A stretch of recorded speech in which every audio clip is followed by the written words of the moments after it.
So I can start now? All right, greetings everyone. So apologies in advance because I'm having a really bad feel right now, so my brain is a little bit freeze, but I'll try to finish the talk today. So another note here, so this is not like the super hardcore topic. So this is a primer to a research we're doing currently into the EIP security specification. So the content wouldn't be as hard as like what you just heard just now. So let's dive in. So I'm from Salis. So Salis is a research-oriented blockchain security firm that goes beyond the ordinary smart contract auditing. So we try to provide unparalleled level of trust and security. So try to be the first one to get in, so no other malicious actors can do. So today we're going to dive into the EIP security specification based on our research finding. So I'm pretty sure like most of you have already heard of EIP, so I won't spend too much time on like the basics. But in a nutshell, EIP stands for Ethereum Improvement Proposal. It's a proposal mechanism that drives the improvement in development of the Ethereum network, and as well as like foster the discussion and decision making among other community members. So it can cover a wide range of topics, protocol updates to new feature introduction to improve security, increase transaction throughput. So as you all know, like the onus of building consensus within the community and documenting any dissents fall on the EIP authors. So as we know, EIP encompasses both underlying protocol changes and as well as like application standard proposal. So some notable EIP including ERC20, 721, 1559, which these EIP has significantly influenced the development and the widespread of adoption of Ethereum. So a little bit of the historical review here. So let's refer to the graph and the table here. As of July 4th, 2023, so Ethereum has adopted a total of 71 application standard proposal and 52 core protocol change proposal. So however, if we look at the graph, which is this one. So this is a graph that compares the number of replies between the core application proposal and as well, the core proposal and the application proposal. So we can see that on the application side, they are less frequently discussed if you compare it to the underlying protocol changes proposal. So this discrepancy leads to security issues within application standard proposal being less likely to discuss or receive the attention that they require. So our studies primarily focus on the application standard proposal. This proposal defines the interface and standards of smart contracts. So if these standards has loopholes, a large number of smart contracts might have like security loopholes. So adopting the standard could also be attacked, and leading to the potential loss of user fund as well as like the asset. So therefore, like ensuring the security of EIP is crucial for protecting the security of users and smart contract assets. So previous research on EIP security guidelines primarily focus on the mandatory requirement to include security consideration section in the EIP proposal. So this requirement encourages authors to explicitly consider the security in their design, outline their reasoning, and highlight potential risks. So authors are also encouraged to provide an overview of their mitigation strategies, or explain or justify why are they accepting the risk.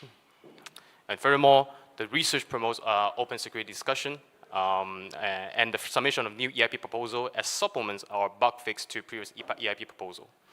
So as this is a really short speech, I won't delve into too much details. However, this research by our research team will also be published as a research paper. So stay tuned to some of our channels if you're interested to learn more. But in short, analyzing previous research on EIP security specification, we have identified the following shortcomings. First of all, it's the standardization.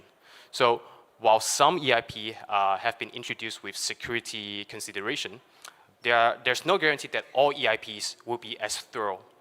So currently, there are no standardized mechanism or framework guiding the security review, as well as like the remediation process of EIPs, which leads to the situation where different proposals may adopt different security mechanism and specification. So result in lack of consistency and comparability. Next one is what we call fixed dependency. So often subsequent EIP proposals are used to supplement or rectify the issues of previous proposal. So this dependency can result in some security issues that remaining unsolved for extended period of time, and thereby delaying the enhancement of Ethereum ecosystem security and the credibility. Next up, we also found the lack of comprehensive security mechanism.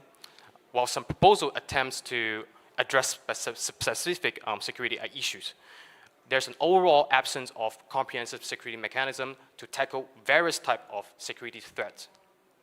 And last but not least, the lack of practical verification. So although certain security mechanism and remediation method has been proposed, their widespread practical application and full verification still require further research and empirical analysis, which because of the lack of practical validation, it can lead to uncertainties about the effectiveness and feasibility of these methods. So in order to address this deficiency in the current EIP security specification, we have embarked on the research into this EIP security standardization. So our goal is to enhance the security comparability as well as the reviewability of EIP by establishing the standardized code specification and security processes, thereby bolstering the security and credibility of the whole Ethereum ecosystem. So there's a lot of experiments that we're currently conducting, but this is just 2 of them that we currently are able to show. So we have collected a total of 12 reports and 13 EIP proposals. So by organizing the reports, we can categorize the risk, the type of vulnerabilities into 4 types: overflow, logic, access control, and validation. So so these are the extracted medium to high risk and above vulnerabilities that reported in table 3.1. So, and we also further summarize the similar vulnerabilities on table 3.2, as you can see right here. So it's kind of evident that the token-related and logic-related issues are the recurrent problems in EIP, which these can directly impact the users' funds and their assets. And then the next experiment. So this is one of the experiments we selected, the simple price oracle, .price, which was susceptible to integer overflow in the audit report of ERC 137 released by consensus back in 2019 May. So the vulnerabilities originate from the price function of the simple price oracle .sol contract. So since the Solidity language has a limit of the range of 0 to 2 up to the power of 256 minus 1 for the uint type values. So when it exceeds or falls below this range, there will be integer overflow or underflow problems, because the price function does not check the calculation of the uint type. So there will be an integer overflow problem. So for such problem, like numerical checks can be added. Simultaneously, the overflow detection of the code, if it's performed after calculation, it will still leave room for overflow issues. So the correct approach is shown here. So you actually detect first, and then you calculate, so ensure there's no risk of overflow. So contract auditing is all about being meticulous. So very fast. As I promised you, this will be a really fast speech. So some conclusion in our future works, as this is, like I said, this is a primer to our continuous evolving research. So despite the mandatory requirement outlined in EIP 1 to include the security consideration based on RFC 7332, so still there are a lot of issues in historical EIP that have arisen due to the lack of explicit requirement, as I have been saying, the standardization, the security guidelines within the original security consideration section. So in most EIP proposal, the focus is primarily on describing the application functionality. They do not provide standardized code example. So, and because of this, due to the variation of the developers' skills, expertise, or habits, there is a risk of them unintentionally introducing code that poses security risk during the development process, especially for like the newcomers that they just joined recently. So a little conclusion here. So, so how should we mitigate this security risk? And based on the comprehensive audit report and security incidents in the past year, we can make the following suggestion. So it's written down here. Of course, conduct rigorous audits for financial mathematical models. So a lot of this mathematical logic as well as business logic should be taken into like serious consideration when you are doing the audit.